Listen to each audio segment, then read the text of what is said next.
To tonight's colloquium presentation.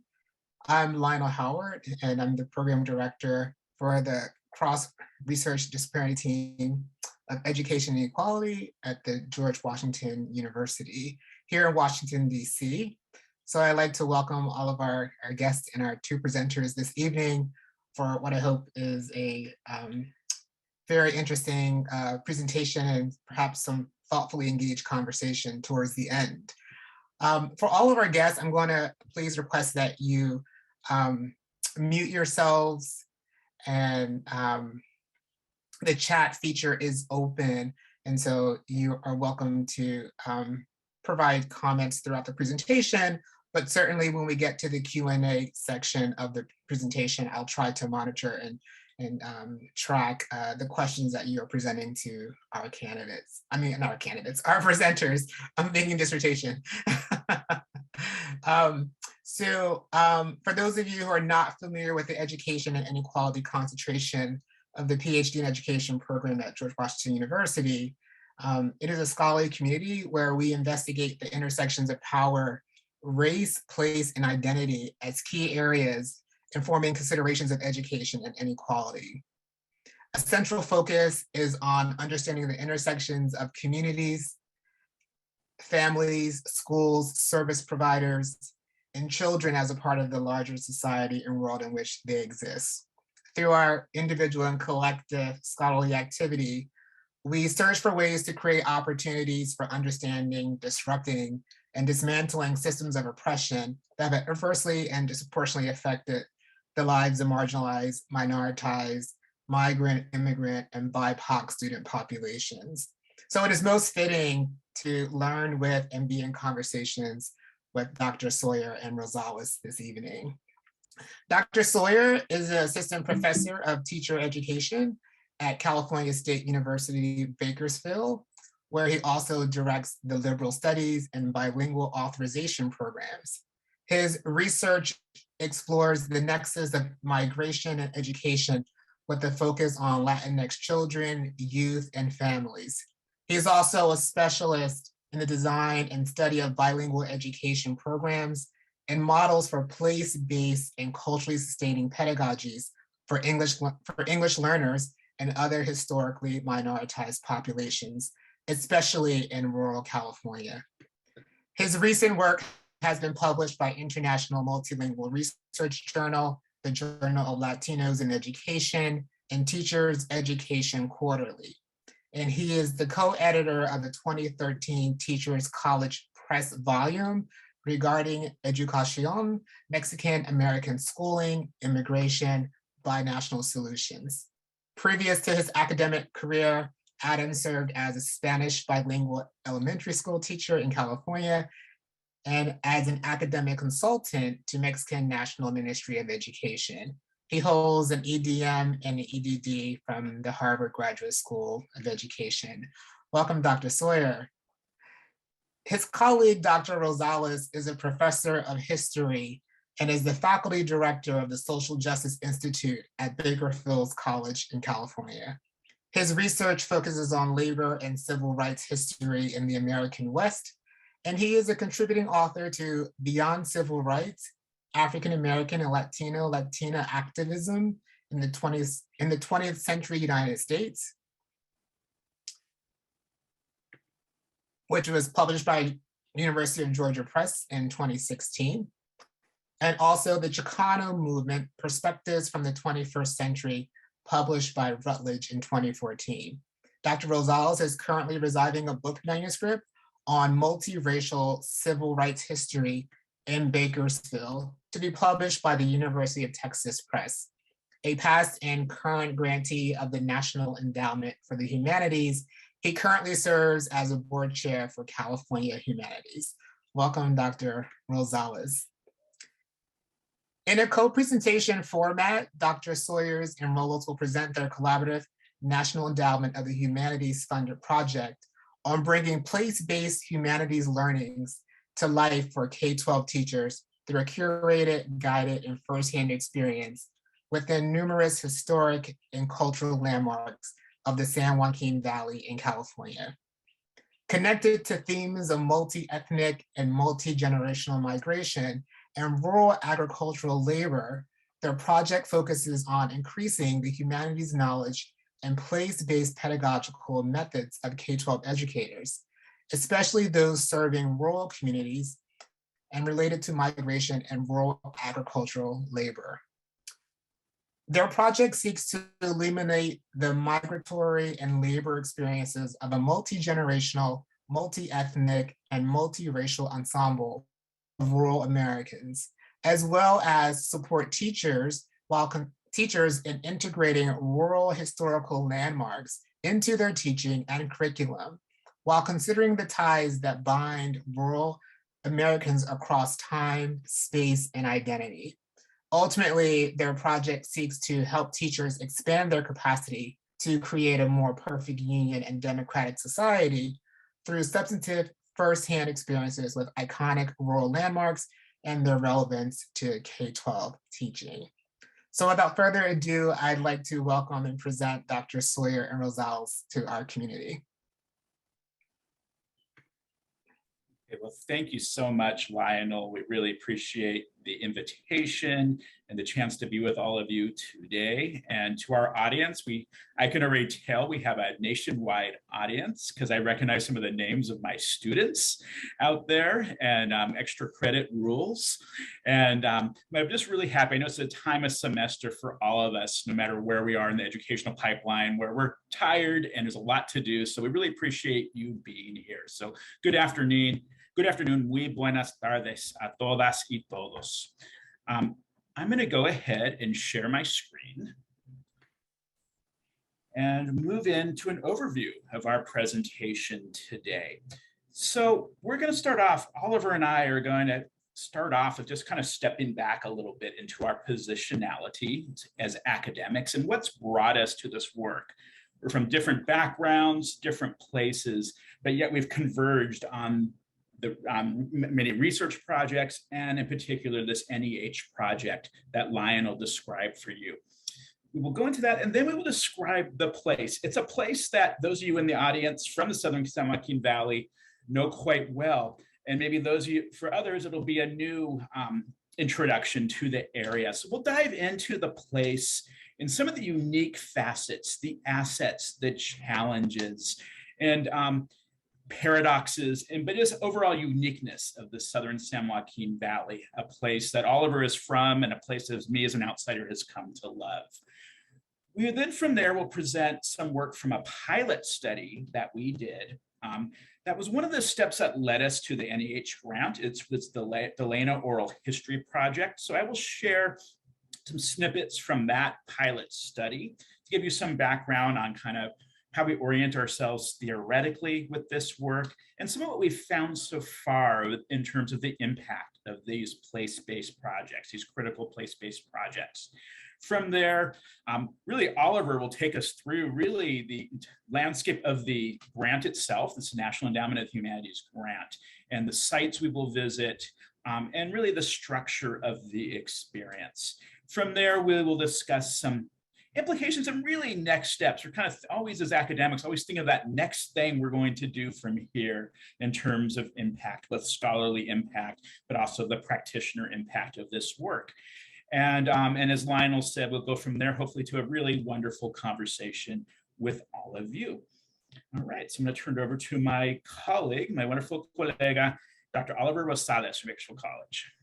Thanks, Adam. Thank you, Lionel, for the invitation. Thank you, everyone, for being here. So I want to mention a little bit of my own positionality as a historian to this project that's been described to you thus far. I'm a historian at Bakersfield College. Adam mentions I'm I think a fourth generation Bakersfield native. And, you know, coming up within the educational pipeline, there wasn't a lot written about Bakersfield, but there were two main subjects that sort of stood out. One was the history of Cesar Chavez. He's fairly well known in the American West and also I think across the US generally as, you know, the most significant labor leader in the history of the Mexican-American civil rights movement. Folks also tend to know about Buck Owens, the famous country singer. So I bring those up because myself, coming up as a historian, I and as a student of history, I felt somewhat disconnected from place in history. Like, that history was something that always was happening outside of where I would, live my lived environment, so to speak, right? And as I became a historian and did the PhD and tried to figure out, how to research and write about history that I was passionate about, I gravitated toward trying to tell the story of the California Civil Rights Movement. And, US civil rights history obviously is sort of dominated in many ways by a Southern narrative, MLK, the Student Leadership Conference. There's folks who are doing stuff on the Northern struggle for civil rights and overcoming de facto segregation. But as you go out West, the story looks different. It's less sort of black and white. It's more multiracial. And in California, it's especially connected to the labor movement because the labor movement sort of spawned all of these other social justice and civil rights movements. And so there's people who write about that a little bit. My own work tries to get beyond just the farm worker movement question and the issue of labor rights and wages for farm workers, but tries to look at the ways that, the farm worker movement encouraged other manifestations of civil rights, whether it's like school integration or, fighting poverty or integrating the housing market. That's how I'm approaching this larger research question, including the kinds of subjects that students should be learning in school. Could you go to the next slide, Adam? Another sort of positionality that I have aside from this, the historiography, the scholarship, is as a public humanities practitioner. Lionel mentioned that I'm currently the board chair for our State Humanities Council in California. I joined the board mostly because to be quite honest with you, I was kind of sick of LA and San Francisco getting all the money. So, I've dedicated myself to make sure that the Central Valley, the San Joaquin Valley, immigrant communities, migrant communities, multilingual communities have access to, especially the federal dollars that the NEH has a budget annually of like somewhere like $180 million, that goes across the US. And oftentimes that money can be used to leverage other sources. I wanted to make sure that immigrant communities are having access to these funding streams. And so I've done a number of grant projects that have focused on immigrant communities. I've lobbied for federal funding for those funds. I've also been involved in getting money from the state of California, which was very unique. We hadn't gotten state dollars yet. And I note the picture at the top with Rob Bonta, who's our current state attorney general, who has intimate connections to the story of Delano. He's the first Filipino American to serve, I believe, in the California Assembly, and he grew up at one of the historic landmark sites that we're going to talk about at La Paz. Let's go to the next slide, Adam. One other thing about rural humanities I just want to mention, because again, a lot of the project that we're talking about today is funded by the NEH in DC, that this is a bipartisan thing. In the photo on the left, it's David Valadao. He's our congressman, our current Republican congressman, who's always been very friendly to humanities projects. He's been involved in a really hot contested election with the guy on the right, on the lower, TJ Cox. They've sort of gone in and out of the same seat for a few years now. And he's a Democrat. And I bring it up because this is a nonpartisan thing. Even if my own sort of affinities are with sort of, social justice and whatnot, I recognize that when you're dealing with funding streams, and I think this is important from the perspective of advocacy and us as educators, that this is really a nonpartisan endeavor. And so I've always been thankful that we had the support of both Republicans and Democrats in championing humanities funding. And the fellow on the top there is Ben Allen, who's been our state level champion as well within California for getting taxpayer dollars to support rural humanities. Adam, the next slide. I think this is you. Believe it or not, this is me. These pictures. Back at a time when the hair was a little darker and a little fuller, and maybe I hadn't discovered the great joys of pozole, pupusas, and other wonderful treats.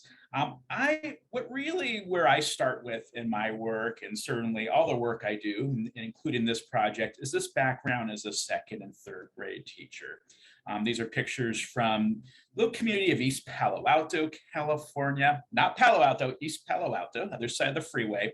It's a small community outside of Palo Alto, near San Jose, not far south from San Francisco. That was predominantly when I worked there in the 90s, predominantly Mexican immigrant, Salvadoran immigrant with a long-standing African-American community as well. African-American community that was reducing in size, similar to the dynamics we see in places like South LA. But I had this work, so I was a Bay Area native. That's where I started off, Giants fan, Niners fan, and came into this work as a young 20-something in East Palo Alto. I was a white, Jewish, middle-class guy who, I spoke some Spanish, but from a cultural perspective, I was really different. I really was coming as an outsider of the communities I worked in East Palo Alto, communities in San Francisco and LA. And really, as many practitioners have to do in a teaching in terms of having an environment that is truly culturally sustaining, there was so much to learn and unlearn, probably most importantly, in connecting and engaging in the families in meaningful ways. Well, this work has set the basis. It inspired me from everything I've done since. It inspired me kind of at the tail end of my teaching career before graduate school to go. I was able to get a position, kind of a side position with the Mexican Ministry of Education. I was placed in 6 states of high migration to the US.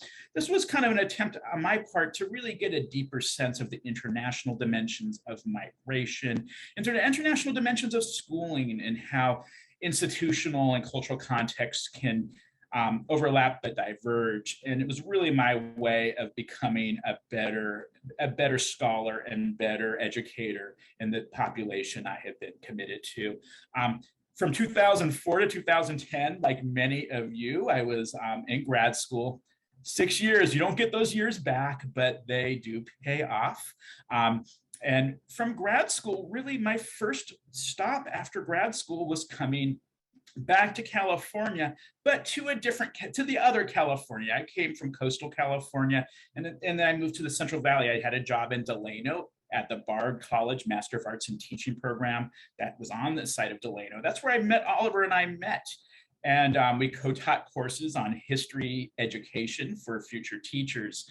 But really, Oliver is somebody from the Valley, and I'm somebody from outside the Valley. When you're not from the Valley, you really are not from the Valley. And once again, there's that process of learning these new spaces and places, things I was inspired by from the outside, such as the farm workers movement, but also learning that contemporary reality in ways and new ways of being. So that was the period from 09 to 18, that first period of this. And then I've taken this position at Cal State Bakersfield from 2018 to the present day as Director of Liberal Studies and the coordinator of the Bilingual authorization.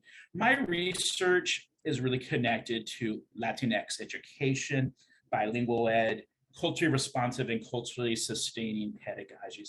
That's what really drives my work around equity, around social justice. So this place, I gave you a little sense that I have a lot of my students here today. I'm thrilled by that. And what is this place of the Southern San Joaquin Valley? Well, the valley is this kind of heart, we would say, of California.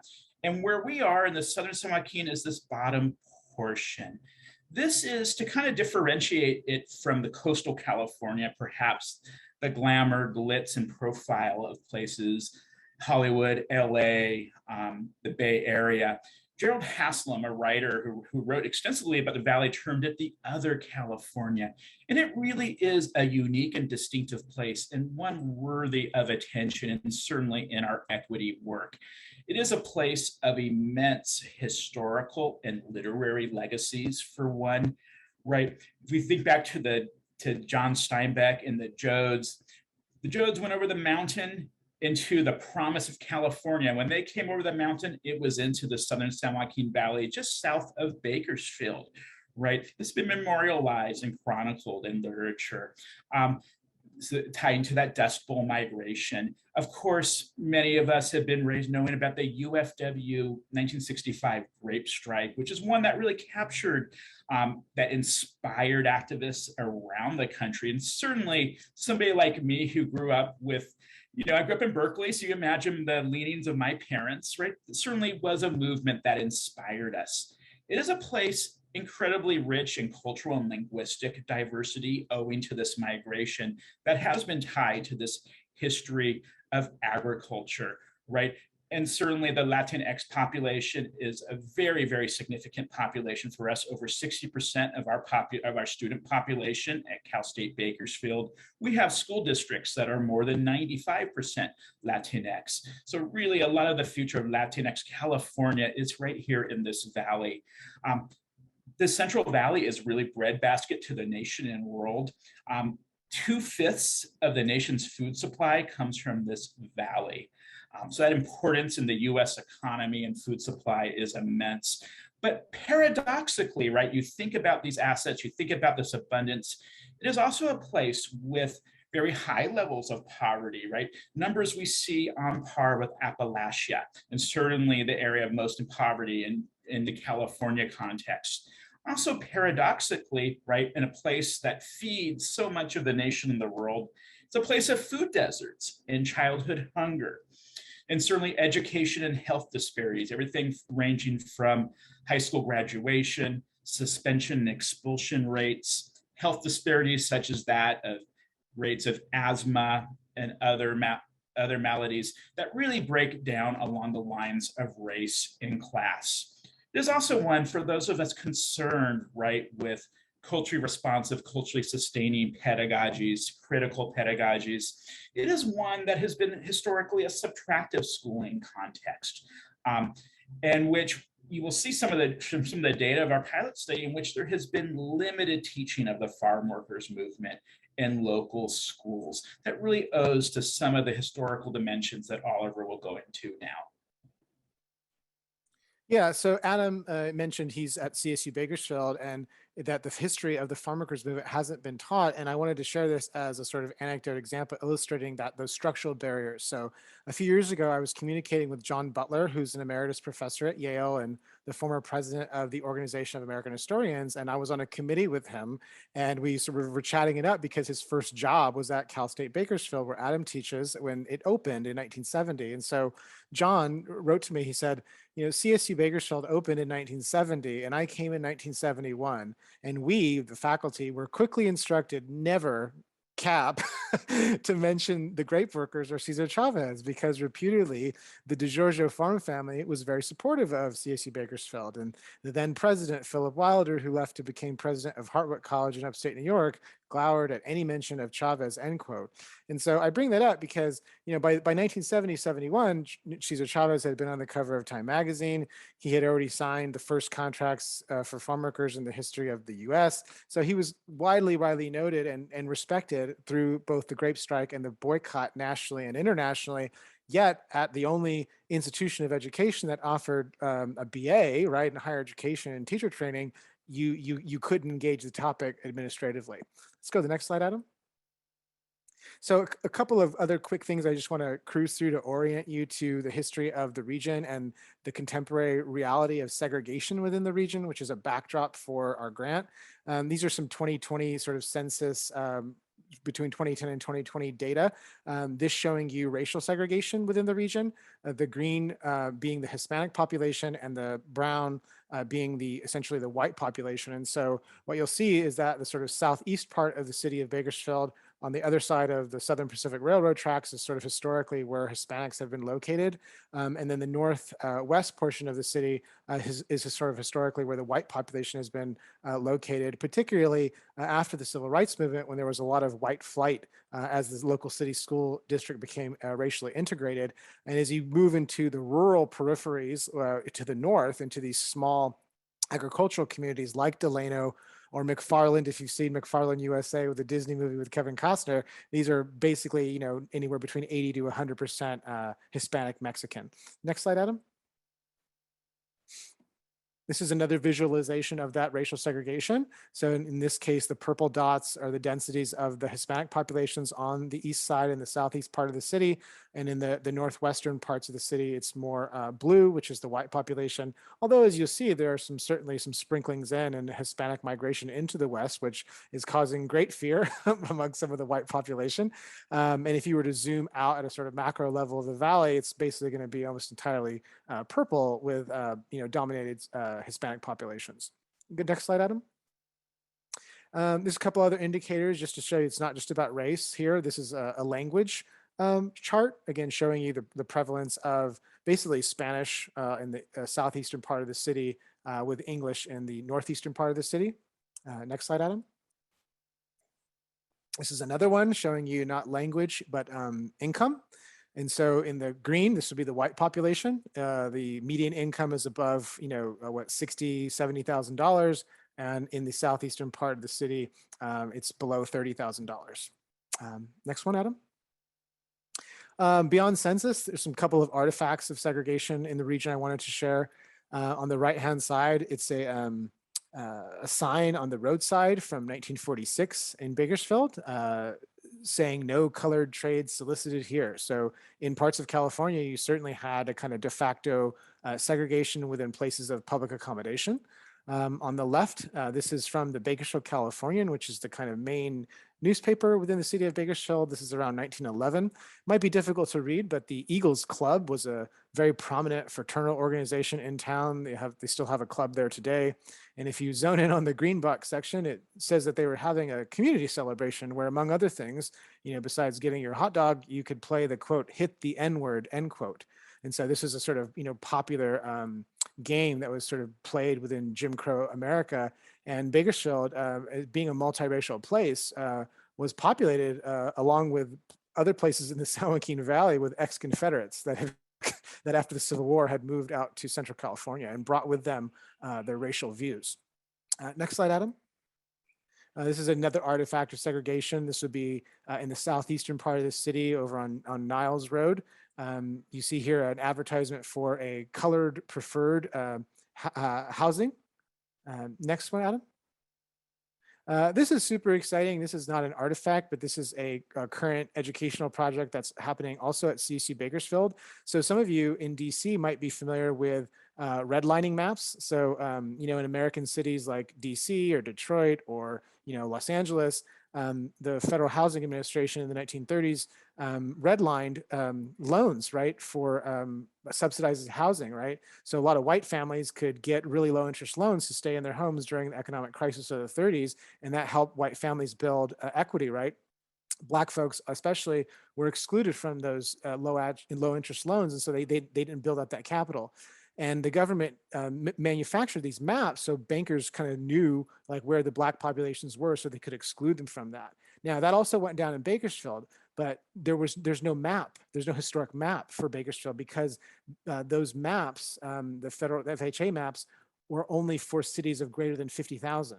And so some students, folks in the master's program, have gone into the Hall of Records in Bakersfield and started to map out through housing deeds which particular neighborhoods were racially restricted. And so that's another super exciting project that's going on. Next slide, Adam. I think this is you now. All right, thank you, Oliver. So I mentioned back at the positionality slide that Oliver and I met right on the site in Delano, working, training teachers basically in history pedagogy. We got to co-teach a course. I took the pedagogy side. Oliver was the historian in the room. And through that collaboration, I think one thing that really jumped out at me when I first came to Delano with a perspective that was more coastal was when I got to Delano, I was like, hey, where are all the monuments to Cesar Chavez? And I would ask locals. And sometimes you're met with dead silence. And sometimes there's awkwardness sometimes that was completely unexpected for me as an outsider, and one I had to kind of slowly deconstruct from that perspective. Oliver and I got together. In our conversations, I did learn about work, though, he was doing in his other role at Bakersfield College to have students take oral histories of the farm workers movement, interviewing community members, interviewing family members who were involved at that time. Well, to make a long story short, it all came out in this article from 2019, the Journal of Latinos in Education. We'll put a link in the chat later, but this is really where we put down some findings from a pilot study. What that pilot study referred to was this Delano Oral History Project. Here's a couple more historical, there's a historical image and a contemporary image for you to think about kind of some of these really extremes you have in a place like Delano. And I know I have several Delano natives here from my student body as well. One would be an image from the 60s, right around the time of the grape strike, where you see Cesar Chavez, Larry Itliong, the great Filipino leader of the movement, the signs representing the different unions, right? This historical footage of a very, in many ways, in terms of civil rights history, a very inspirational moment in the history of California and the nation. On the right, though, is something that represents kind of one of the big growth industries in the region, is that of prisons, right? And just down Cecil Drive, the main drag of Delano, really close to the Bakersfield, the Delano branch of Bakersfield College, are two state prisons that are right across from one another. That really is also part of this sociocultural landscape and certainly the economic landscape of the region in the present day. So to give you a sense of this pilot that got us going here and laid some more of that foundation towards the NEH grant, the Delano Oral History Project was one in which students interviewed family or community members about the farm workers movement. These interviews, and this was of interest to me as somebody who's a multilingual educator, these were in English, Spanish, Tagalog, a Filipino language, and translanguaging, right, which is kind of the switching of education, of linguistic registers. Some might think about this as Spanglish, for example, a mixing of registers within a language or different languages altogether. There was primary and secondary source analysis on the part of students, student historical writing, and student reflective writing. Oliver, I was calling Oliver the name of my son right here, but Oliver is an amazing history teacher. This was a joy to watch.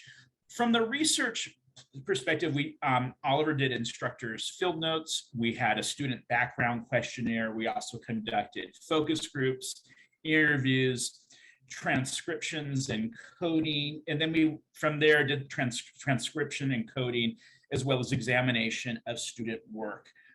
The research questions that guided this part of the work was, what was the impact, right? This experience of collecting oral histories on the farm workers movement, what was the impact of this project on student historical thinking skills?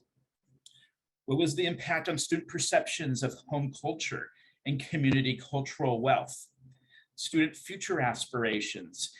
And finally, I put this in parentheses because this is something that emerged in our data analysis, and that was not necessarily something we were looking at first, was the student use and valuing of linguistic resources. So let me get into here the theoretical frames that guided our work, and I think can really lay at the heart of what we are doing with this work of working with teachers, bringing teachers to the San Joaquin Valley for place-based learning experiences. In 2003, a scholar from Washington State named David Grunwald proposed this idea of critical pedagogy of place. Well, up to this moment, pedagogy of place, or it's also known as place-based education, had really been a term really tied to environmental education, the study of outdoor spaces. What Grunwald saw was this ability to think about this in terms of places of social and historical significance. How might students utilize the local context and local knowledge to both access deep content area concepts and learning, right? We know, those of you who have been teachers know about Common Core, right? And this importance of depth of knowledge, content area learning. Well, there's that part of it, but there's also this part of it that really ties in to more traditions tied to critical pedagogy and other traditions, emancipatory notions of instruction. And that critical pedagogy of place could also be a basis for service and social action, decolonization and re-inhabitation of space and place. Right, if you're thinking about a place like Delano that really we could say is the Selma of California in terms of its significance to the Latinx and Filipino civil rights movements, the fact that these places are not, have been kind of left aside and not taught also lends itself to a reclamation, a decolonization and re-inhabitation of that space and place. Critical pedagogy of place also seeks to connect social justice to that of ecological justice, which is a whole other thing that certainly is one worth examining in the Southern San Joaquin Valley. Other conceptual frameworks that really provide some of the intellectual foundation of our work is the utilization of student and family funds of knowledge, right? Tracing back to Gonzalez's and Moll's classic work. The building of bicultural competence that is talked a lot in the literatures on culturally responsive, culturally sustaining pedagogies. We can trace back to Gloria Ladson-Billings, who's a Django Paris. Also, this development of social critique skills or critical consciousness, right? Makes us think back to the work of classic work of Paulo Freire, and certainly some of the ways that Ladson-Billings built upon that decades later. The notions of a third space that Chris Gutierrez really brought to our attention. This idea of spaces and places are not necessarily always what they are today. There's this possibility of what they might be tomorrow in some imagined future. And that is also part of this in a context where inequality, with such great inequality and disparities like the Central Valley, but yet with so much cultural, linguistic, literary wealth. And speaking of wealth, certainly Tara Yasso's classic work on community cultural wealth informs this. How do we detect that the wealth of one's community, the one that has been perhaps not shared, hidden from view, but now can be reclaimed? Our students in this sample, anybody who knows Delano, there were 49 students, but anybody who knows Delano knows that our demographic here, what we captured here is captures really how Delano looks, right? It's 60% Latinx, 20% Filipino, 9% white, 5% multi-ethnic. Delano is one of the most diverse cities in the Central Valley. And this is very similar to the population as a whole. Most of our students were second generation immigrants, the children of immigrants, with 73% of the of the group here, with most having background in Mexico, but Philippines and Guatemala were also included. We also had about a quarter of our sample was foreign born from Mexico and the Philippines. And this second generation number is very much in line with what we see in the Valley. So many of my first generation college students here at CSUB, including many who are in this virtual space with us today, are the children of immigrants. In terms of home languages other than English, that was about 70% of the sample, with Spanish being the largest number, but also different Filipino languages, Tagalog, Ilocano, Pangalaba, all represented within our student sample. And about 43% were classified as English learner during their K-12 schooling, just another part of this linguistic diversity. Okay, now this gets pretty interesting too in thinking about who these 49 students from the Bakersfield College Delano campus were. Kind of in line with the agricultural basis of the economy, the recent experiences with immigration, 26 of those 49 had at some point in their lives worked in farm labor, right? And that's a very common story with many of our first generation college students, both at Bakersfield College and Cal State Bakersfield. 22 of them have at least one parent who still or currently works in farm labor.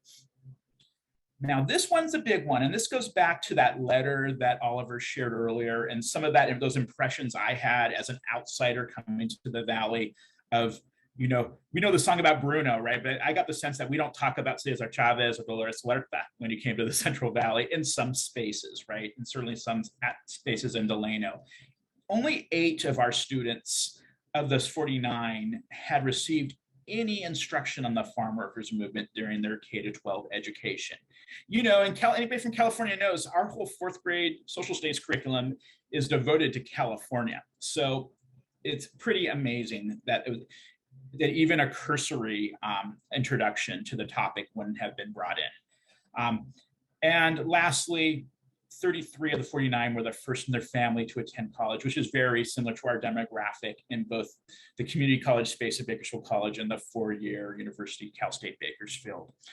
Okay, what did we find from this pilot, and why does it matter in terms of the place-based work we will be doing with this NEH grant? We found really strong engagement with history and historical thinking through these primary sources.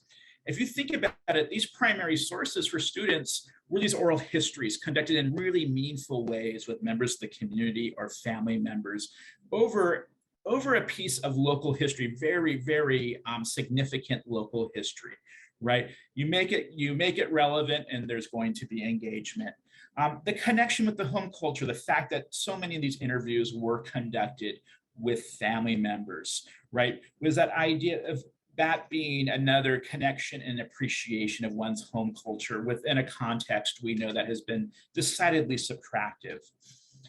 Of excitement to me as a bilingual, multilingual educator is this meaningful utilization of L1 or home language skills and translanguaging. In order to conduct these interviews, students had to rely on their full linguistic repertoires, right? And seeing that value of that language that may have been dormant in terms of least formal schooling, but then it used in a very meaningful way with schooling here.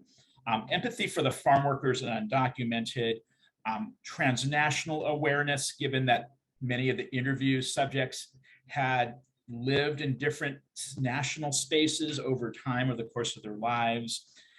And really crucially, this importance of Delano in US history. There's so much wonderful data from these interviews. I'm going to be able to share one with you today because just for purposes of time. This is Yesenia, was one of the students who participated in this project in Delano, and she's a 21-year-old, or at the time was a 21-year-old Mexican-American young woman. Both of her parents were born in Mexico. She was born and raised in Delano, so second-generation immigrant background, plans to become a school counselor. She had a fascinating oral history project because she interviewed her octogenarian grandfather, who was now living in Mexico, and who was a farm worker, and also a close collaborator, it turned out, with Cesar Chavez. So just really fascinating, her background and what led to her interviews. So in the interviews, we asked about what these students saw as the lasting impact of this place-based education experience, this oral history experience, learning about the farm workers movement. Here's what Yesenia had to say. Before doing this project, I really did not know very much about the farm workers movement. I knew that my grandfather had been vaguely involved in some way, but he was stern and quiet and then moved to Mexico. So I never had a chance to speak with him about it. When I interviewed him, in my broken Spanish and Spanglish, his eyes lit up and he took out all these pictures of the organizing and the strike. I began to feel deep inside what it may have been like to be alive at that time. I just feel like I really come from something now.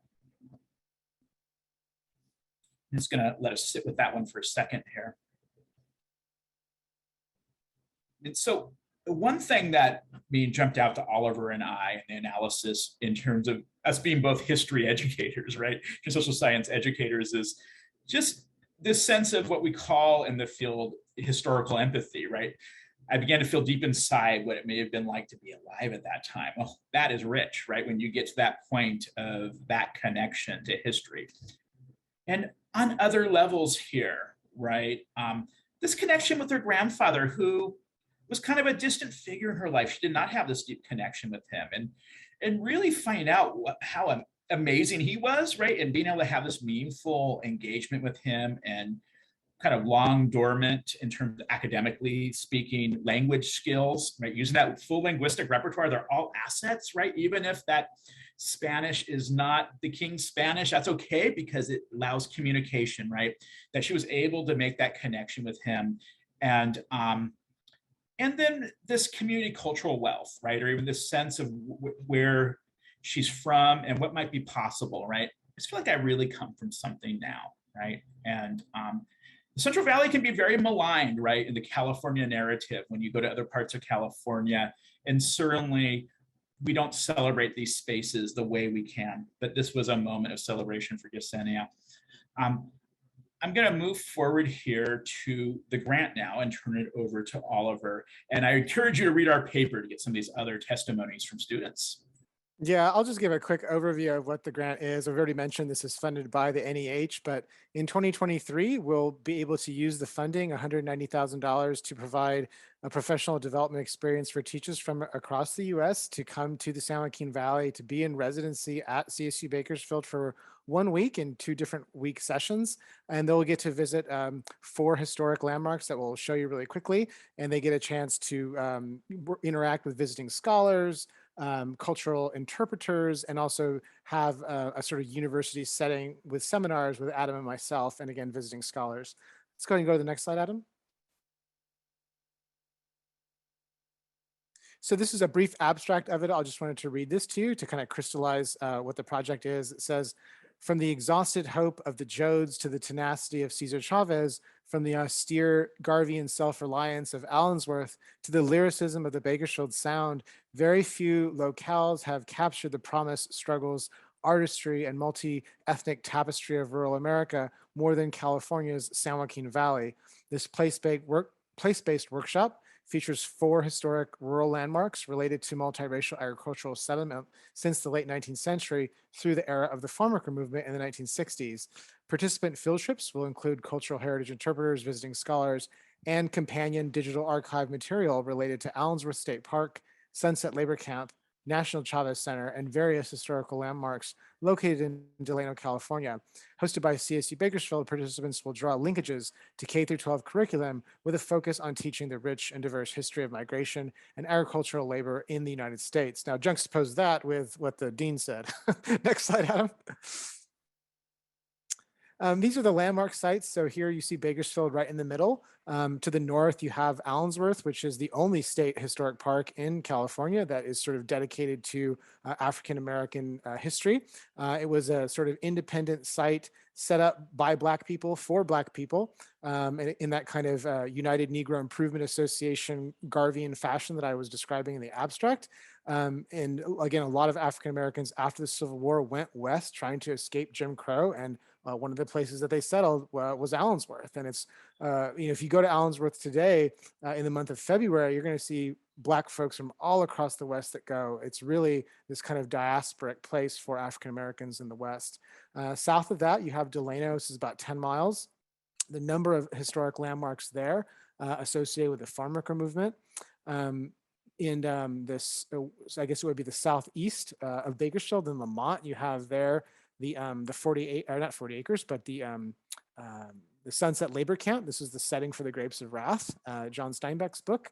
And east toward Keene, California, in the mountains, this became the institutional home of the United Farm Workers after they sort of, they didn't leave Delano, but they, because of the assassination attempts on Cesar Chavez's life, Kennedy was killed in '68. The brother, who was a big supporter of the UFW, Malcolm X, Martin King, Cesar also had threats on his life, and so there was concern. And so we'll show some pics of what that place looks like as well. Next slide, Adam. This is one of my favorite pictures. This is Watts, California in the summer, just a few years after the riots in the mid '60s. And Watts was having, obviously it has a historic Black population, and they were having a cultural celebration where, among other folks, representatives from Allensworth went to celebrate and promote their city. And I just wanted to underscore the title of their car advertisement, right? Allensworth, City of Black Hope. And in the 1970s, there was a real struggle to get the state of California to recognize Allensworth as a state historic park. And so we pay homage and respect to those public history practitioners who led that struggle. Next slide, Adam. This is the Arvin Federal Camp in the mid-1930s. Again, the setting of the Grapes of Wrath. Interestingly enough, the man who ran this at one point, Fred Ross, was the mentor of Cesar Chavez. Fred Ross was a product of Saul Alinsky and the kind of back of the yards community organizing tradition out of Chicago. And he came out west to organize Mexican farm workers, essentially. And his most famous protege was Cesar Chavez. And one of the things that this grant tries to do is to find common ground between these multiracial, ethnic migrant communities across time and place. Next slide, Adam. This is a mural in downtown Delano today, commemorating the history of Delano, among other things, the farm worker movement. And I showed this because it has three figures. Caesar obviously in the middle, but you also have Larry Itliong to the right in the glasses. He was the founder of AWOC, which was the Agricultural Workers Organizing Committee, which was a predominantly Filipino American labor union, along with Philip Veracruz, another important Filipino organizer. And when they merged the two unions together, they became the United Farm Workers. And so oftentimes when folks think of the United Farm Workers, they just think of Mexicans, and they don't know, or they don't realize, they don't understand that the Filipinos played an incredibly important role in the building of that movement. Next slide, Adam. These are actually a historic photo from 1966. It's actually probably never been seen by anybody before in the American public. It's part of a photo collection at CSU Northridge by a freelance photographer named Emmon Clark that's actually being digitized and made available to the public soon through a different NEH grant. And I wanted to share this because it also captures the imaginations of Mexican people in particular in Delano in the 1960s with the sort of political genealogy of Cesar Chavez, right? Drawing a line with Benito Juarez and Emiliano Zapata, sort of, folk heroes, political leaders of the 19th century and then the early 20th century in sort of indigenous Mexican revolutionary thinking. Next slide, Adam. This is also another slide that I really, really like. This is a young white female who came to Delano. Her mother, as I recall, worked in the medical office for farm workers that was set up. Her family was San Francisco. And like Adam, right, there was a huge interest in folks in the Bay Area in coming to Delano to support the huelga, or the strike. And El Macreado was the newspaper that was a sort of companion piece to the farm worker movement. Next slide, Adam. It's not just history. I also want to note that the Filipino American community in Delano is very active now in celebrating not only their contributions to the farm worker movement, but really the position of Delano within a sort of transnational Filipino diaspora. The Filipino migrant community, which was tied to the fishing industry in Alaska, Seattle, Yuba, down in California with agriculture and asparagus, and including in Delano. So the Filipinos really have taught me, as in some ways of who can be a parochial historian, to understand the significance of transnationalism as a sort of analytical framework. And they do a wonderful job with that. Next slide. This is Adam here in the middle a few years ago. He's talking to Cesar Chavez's grandson, who's the current director of the Cesar Chavez Foundation. And the students there are from Bard College, and they were touring the historic 40 acres. And this is the headquarters of the farm worker movement. If you can hear my children in the background, I apologize, they're having a good time. But they're here at Ruther Hall. This is the location where the first farm labor contracts were signed in 1970. Walter Reuther was the president of the United Auto Workers, which gave critical financial support to the farm workers when they were off the jobs on strike. Next slide, Adam. This is a really great special event in 2012. You can see President Barack Obama there at the sort of pulpit, speaking to thousands of people at La Paz, which is the National Chavez Center now where Cesar Chavez is buried. So I mentioned earlier that there were a lot of death threats on Chavez in the late 60s and early 70s. And a Hollywood filmmaker actually purchased this property, which is old sort of sanitarium for tuberculosis, for the farm workers to have a kind of home that was apart from Delano. It's the air quality is better, the weather's better, and it's just safer in that you can sort of monitor who goes in and out. And Obama came in 2012 and made this a historic landmark. And so we use this whole landmarks idea, to guide our grant project. Next slide, Adam. I think we have time just to play this. This is a 60-second clip of the National Center at La Paz. I'm not sure if you have to share your sound, Adam. 398th unit of the National Park service. So Mark, how did Caesar's experiences abuse define and shape his aspirations for his movement and his people? Caesar used to say that his job as an organizer was to help ordinary people do extraordinary things. He would convince everyone in the movement that the jobs that they had were vitally important. The boycott allowed the farm workers to switch the scene of battle from the fields and vineyards where the odds were stacked heavily against them to the cities where the farm workers had a chance. So that film that Adam was playing is a sort of partnership that we did recently with welcome the to Cesar the- Chavez Foundation. And the students there were touring the site with Mark Grossman, who was the former speechwriter for Cesar Chavez. And for a number of years, Adam and I have worked with Mark in doing these sort of historic tours ad hoc. And so we're super excited to have some major funding to actually expand that. This is a sample of the program of study. So when we get the teacher cohorts to actually come to the Valley and be in residency, this is what a typical day is sort of look like programmatically. So, you know, they'll have guiding questions. We'll create modules through Canvas, providing open access sources so they can kind of read and prepare and be aware of the scholarship that's out there on these particular places that a lot of folks, a lot of teachers especially, it hasn't been curated, right? Let's go to the next slide, Adam.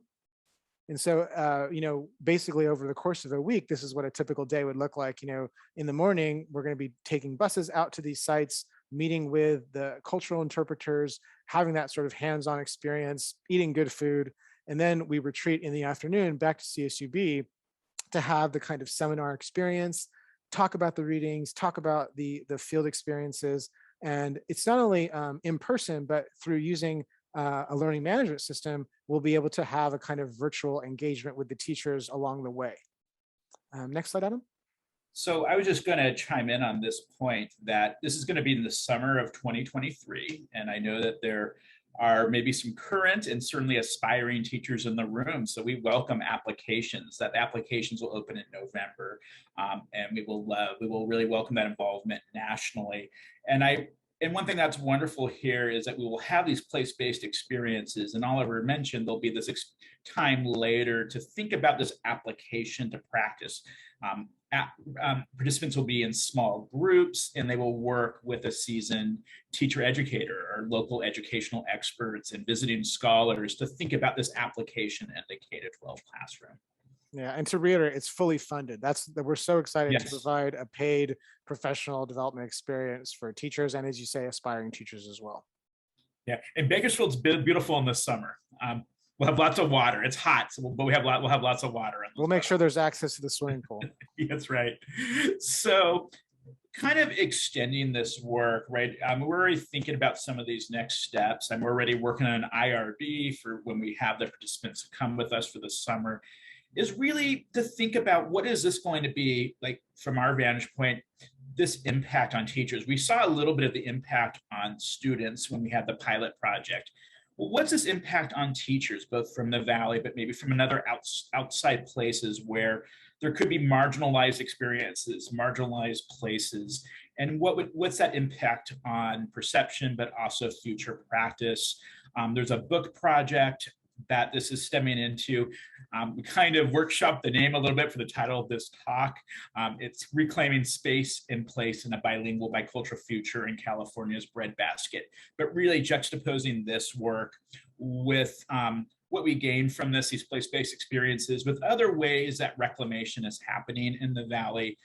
There's an explosion, for example, a renaissance in bilingual education, which I've been involved with locally, that is really interesting. It's very exciting, right? And it's really interesting. I'd like to see how education is playing this role in transforming the sociocultural context, right? And the marginalization that has happened traditionally there. Oliver, do you want to say something about these other projects? Yeah, I've been doing the past year GIS surveying with my own students, where I'll design a survey that they can take online, where they'll basically curate for me historical artifacts within their homes as well as their migratory patterns. And then I can sort of visualize this geospatially. And the students are always sort of amazed to kind of see their own family histories represented with interactive maps. So I've been doing that within my own pedagogy, but I've also leveraged that along with this grant project to go after other funding streams that can kind of expand the GIS, the geospatial work. And I think, you know, it's a huge frontier, digital humanities. And so I'm super excited to be going into that the next couple of years, in addition to this place-based learning thing that we've been talking about today. So Lionel will be relieved. This is our last slide because I know we're tad over time. But I wanted to leave you with this quote from David Grunwald, who proposed this idea of critical pedagogy of place and really thinking about ourselves as educators, maybe future teachers, scholars, future academics. It is not necessary to replace all of conventional education with critical place-based pedagogy. The question is, will we embrace place at all? What happened here? What will happen here as a critical construct in educational theory, research, and practice? Thank you very much. We look forward to the conversation.